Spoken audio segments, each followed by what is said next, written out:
नमस्कार दोस्तों, कैसे हैं आप सब लोग। आज आप सबके सामने आने का सबसे बड़ा रीज़न यही है कि मैं अपना कोविड एक्सपीरियंस आप सबके साथ शेयर करने जा रहा हूँ। तो चलिए स्टार्ट करते हैं वीडियो। सबसे पहले देखते हैं सिम्टम्स। मेरे को 31 अक्टूबर को रात को फीवर आना स्टार्ट हुआ। मुझे लगा शायद बहुत ज़्यादा ट्रैवलिंग होने की वजह से मुझे थकान हो गई थी, इसी वजह से फीवर आ रहा है। तो मैंने एक रात में पैरासीटामोल खा ली और मॉर्निंग तक वो ठीक भी हो गया। इसी बीच हम 2-3 जगह गए थे, दिल्ली भी गए थे हमारे रिलेटिव्स के यहाँ 28 अक्टूबर को। तो मॉर्निंग में फिर से फीवर स्टार्ट हुआ, तो मैंने फिर से टैबलेट खा ली। मुझे लगा हो जाएगा ठीक इसी से। पूरे दिन में ठीक रहा 1 तारीख को भी, बट रात होते होते 9-10 बजे करीब मुझे फिर से बॉडी एक और हल्का सा फीवर फील होने लगा। तो मैंने दोबारा एक पैरासीटामोल खा ली, क्योंकि डॉक्टर को दिखा नहीं सकते थे, काफ़ी लेट हो चुका था। बट नेक्स्ट डे 2 नवंबर को मैंने डॉक्टर को दिखाया। तब मैंने डॉक्टर से बात करी और सारी चीज़ें बताई कि ऐसे ऐसे मेरे को फीवर आ रहा है, पैरासीटामोल ली है तो उतर जाता है और बाद में फिर से आने लगता है। तो डॉक्टर ने बोला कोई नहीं, नॉर्मल वायरल है, तो ये आप थोड़ी सी मेडिसिन लीजिए। और थोड़ा सा मेरे को खांसी थी, बस ज़्यादा कोई नहीं, हल्की सी खांसी थी। तो बोले आप ये मेडिसिन लीजिए और ठीक हो जाएगा। तो मैं वो मेडिसिन लेनी स्टार्ट कर दी। बट 3 नवंबर की इवनिंग से मेरी वाइफ को भी हल्का सा फीवर आना शुरू हुआ। उसे बॉडी एक होना शुरू हुआ और हल्की सी रनी नोज थी। वो चीज़ थोड़ी मेरे को प्रॉब्लमेटिक लगी कि मतलब हम दोनों को फीवर एक साथ कैसे आ रहा है। तो हम थोड़ा आइसोलेट हो गए और डॉक्टर को फिर नेक्स्ट डे 4 नवंबर को मैंने मॉर्निंग में बात करी कि डॉक्टर ऐसे मेरी वाइफ के साथ भी हो रहा है, उसे भी फीवर आ रहा है। तो उन्होंने बोला कि आप दोनों, आपको जो मेडिसिन दी गई हैं वही उनसे बोलें कि वो भी वो ले लें। तो सेम मेडिसिन हम लोग दोनों ने लेना स्टार्ट किया और हम ठीक होने लगे। कोई ऐसा ज़्यादा प्रॉब्लम नहीं आई, हमें बहुत ज़्यादा ऐसी कोई दिक्कत नहीं हुई। स्मेल भी हमारी थी, टेस्ट भी हमारा था, हमें कोई प्रॉब्लम नहीं लग रही थी। तो हमें लगा नॉर्मल फीवर है, कोई दिक्कत नहीं। और उन्होंने बोला कि साथ में आप सीबीसी करा लीजिए, ये ब्लड टेस्ट होता है जिससे थोड़ा पता चल जाता है। तो हमने सीबीसी कराया। 5th को उसकी रिपोर्ट आई, वो भी नॉर्मल था।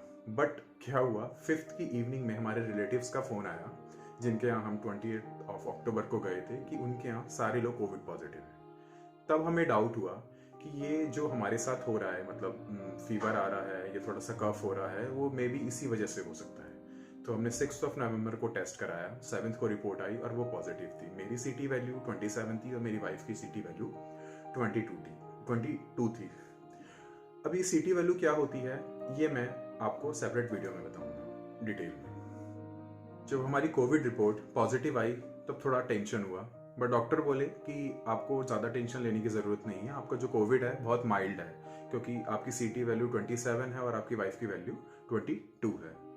बट कोविड हो जाता है तो टेंशन तो रहती ही है। तो उसके बाद मेरे फ्रेंड का फ़ोन आया कि यार तेरे को कोविड हो गया है तो तुम्हारी स्मेल और टेस्ट दोनों चला गया होगा। मैंने कहा नहीं, मैं तो खाना खा रहा हूँ प्रॉपर, तो कोई मेरे को ऐसा प्रॉब्लम नहीं लगी। बोले नहीं होगा, ज़रूर होगा। तो मैंने एक मॉइस्चराइजिंग क्रीम ली और वो मैंने स्मेल करके देखा, तो उससे स्मेल मेरे को आया नहीं। फिर मैंने रूम स्प्रे करा तो उसका भी स्मेल मेरे को नहीं आया, ना मेरी वाइफ को आया। तब हमें लगा कि ओके, अब कोविड के सिम्टम्स हमें आने शुरू हो गए हैं।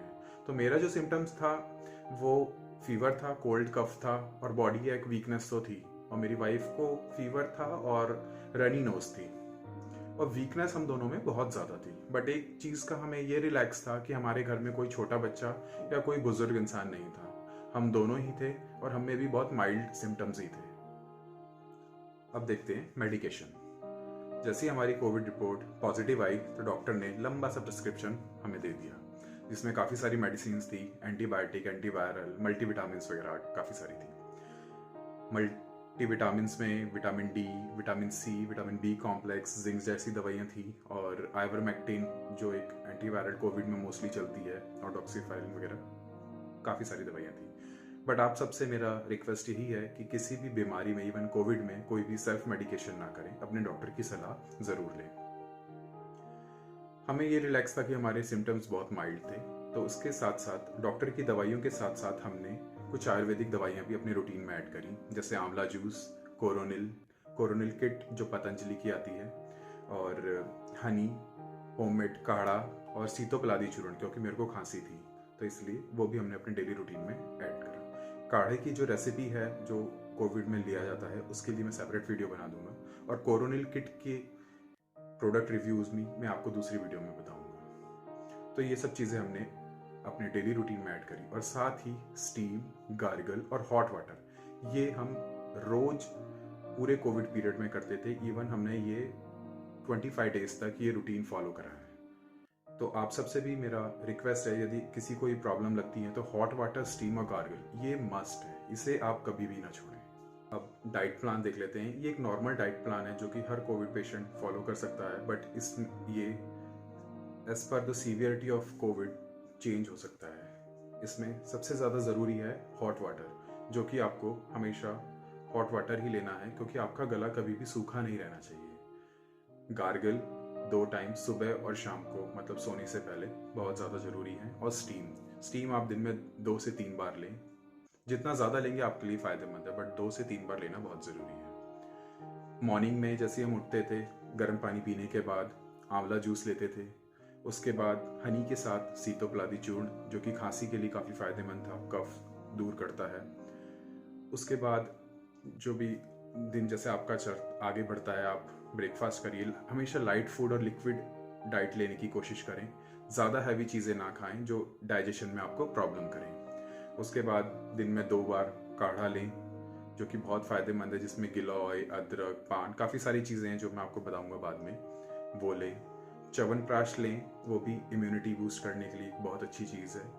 हल्दी और अदरक का दूध, ये भी बहुत ज़रूरी है, ये आप रात को सोने से पहले ज़रूर लें। डेली हाइजीन, कोविड में डेली हाइजीन मेंटेन करना बहुत ज़रूरी है, क्योंकि यहाँ घर में हम दोनों, मतलब मैं और मेरी वाइफ अकेले ही थे, तो ये चीज़ें हमें ही फॉलो करनी थी।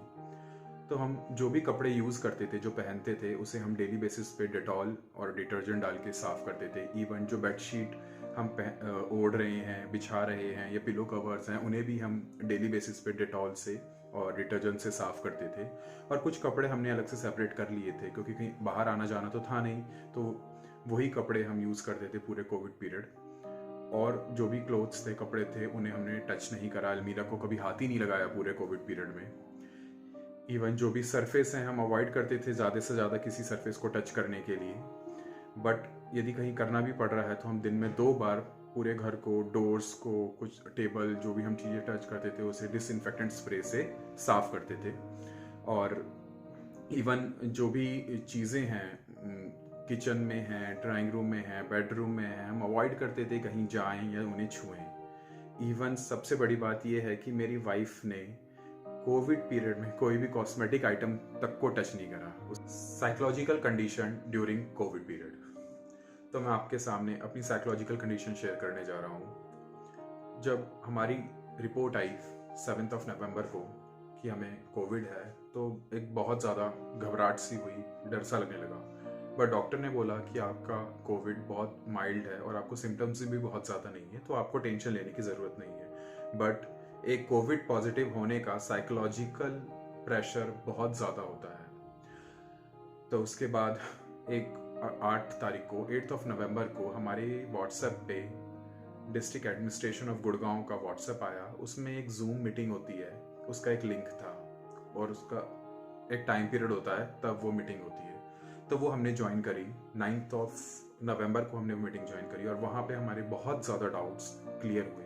जो हमारे दिमाग में प्रेशर था, कुछ हमने न्यूज़ से सुना था, कुछ सोसाइटी से सुना था कि कोविड में ये होता है, कोविड में वो होता है, आपका ये खराब हो जाता है, वो सही हो जाता है, वो सारी चीज़ें हमारी इस मीटिंग में क्लियर हुई। इसमें एक डॉक्टर होती हैं और उस टाइम जो भी कोविड पॉजिटिव पेशेंट्स होते हैं वो सब वो ज्वाइन करते हैं। उनके अपने अपने अलग क्वेरीज होती हैं, वो पूछते हैं। उससे भी हमें कुछ पता चलता है कि सपोज कोई चीज़ हमारे दिमाग में नहीं है, दूसरे ने पूछ ली, तो उससे भी हमें काफ़ी चीज़ें मिलती हैं। इसी मीटिंग में हमें पता चला कि हमें घर कैसे सैनिटाइज करना है, खुद को कैसे साफ रखना है, क्या खाना है, क्या नहीं खाना, क्या चीज़ें अवॉइड करनी है, कैसे आइसोलेट रहना है और खुद को कैसे मोटिवेटेड रखना है। इवन जब मेरे को बहुत ज़्यादा खांसी, बहुत ज़्यादा तो नहीं, मतलब जब मेरे को खांसी थी तो मैं क्या लूँ, तो उठी के डॉक्टर ने मेरे को बताया कि आप सीतोपलादी चूर्ण लें हनी के साथ। हनी टच सिरप लें जो डाबर का आता है, बहुत अच्छा सिरप है, वो आप नॉर्मल किसी भी खांसी में ले सकते हैं, वो लें। तो वो उन्होंने बहुत अच्छा हमें मोटिवेट रखा और बहुत ज़्यादा हमें स्ट्रेंथ दी, क्योंकि जो सोसाइटी और इधर से जितना बर्डन क्रिएट हो गया है कोविड को लेके, मेंटल प्रेशर, भले ही कोविड ने फिजिकली किसी को अफेक्ट करा हो ना करा हो, बट मेंटली सबको कर रखा है। और सपोज कोई पॉजिटिव आ जाता है तो वो बहुत ही ज़्यादा उससे सफ़र हो जाता है। तो इन सब चीज़ों से उन्होंने हमें उबारा, इसके लिए मैं उनका बहुत बड़ा आभारी हूँ। ये एक बहुत अच्छा इनिशिएटिव है गुड़गांव म्यूनसिपल कॉर्पोरेशन की तरफ से। और उन्होंने ही हमें बताया कि आपको 17 डेज आइसोलेट रहना है, उसके बाद आपको टेस्ट कराने की कोई ज़रूरत नहीं होती। बट एक साइकोलॉजिकली होता है कि हमें लगता है कि चलो हम ठीक हो गए, हमें कोई सिम्टम नहीं है तो हम टेस्ट करा लें। तो हमने 17 डेज़ के बाद टेस्ट कराया, RT-PCR ही कराया। वो RT-PCR टेस्ट कराने के बाद रिजल्ट जब आया उसका, तो उसमें मेरी वाइफ नेगेटिव हो गई और मैं स्टिल पॉजिटिव था। फिर और टेंशन हो गई दिमाग में, तो मैंने जूम मीटिंग में डॉक्टर से पूछा और बाद में अपने डॉक्टर से भी पूछा जिनके मैं टच में रेगुलर था कि सर मैं ऐसे ऐसे पॉजिटिव हो गया हूँ, स्टिल आई एम पॉजिटिव, तो मैं अब क्या करूँ। तो उन्होंने बोला इसमें कोई घबराने वाली बात नहीं है, आपको यदि कोई सिम्टम नहीं है, कोई प्रॉब्लम नहीं है, तो इसमें कोई दिक्कत वाली बात नहीं है। आपको सिर्फ एक चीज़ ये करनी है, आगे दोबारा ये टेस्ट नहीं कराना, क्योंकि कुछ पेशेंट्स में covid RT-PCR test 45 days, 30 days, 20 days तक पॉजिटिव आ जाता है, बट वो आपकी बॉडी में इनएक्टिव फॉर्म में होता है। 10 से 12 डेज के बाद ये वायरस आपकी बॉडी में इनएक्टिव हो जाता है, वो आपसे किसी और को कम्युनिकेट नहीं हो सकता। ये चीज़ उन्होंने हमें बताई। तो फिर हमने ये पूछा कि हम अपनी फैमिली के साथ कब मिल सकते हैं, तो उन्होंने बोला आप 17 डेज के बाद अपनी फैमिली से मिल सकते हैं, उसके बाद आप 5 से 7 दिन मास्क लगा के अपनी फैमिली के साथ रहें। तो काफ़ी ऐसी सारी छोटी छोटी चीज़ें थी जो हमें बहुत ज़्यादा परेशान कर रही थी, वो सब चीज़ें हमें यहाँ से क्लियर हुई। और सबसे बड़ी बात है, आपको खुद को काम रखना बहुत ज़रूरी है। आप मेडिटेशन करिए, आप प्राणायाम करिए, प्राणायाम उतना करिए जितना आप नॉर्मली कर सकते हैं, कोई भी एक्सरसाइज हो या प्राणायाम हो, अपनी बॉडी को अननेसेसरी बर्डन ना डालें। ये कुछ चीज़ें हैं जिनका आपको ध्यान कोविड पीरियड में बहुत ज़्यादा रखना है। Number 1, no self medication. Number 2, isolation. Number 3, proper hygiene. Number 4, meditation and pranayama only when you feel comfortable. And government of India की गाइडलाइंस को ज़रूर फॉलो करें। And last but not least, big thanks to Rinku भैया and Swati भाभी and my friend Yajur for taking care of us in this difficult time. यदि आपको मेरा video पसंद आया हो तो इसे लाइक करें और प्लीज़ शेयर ज़रूर करें, शायद किसी को इससे बेनिफिट मिल सके। Thank you.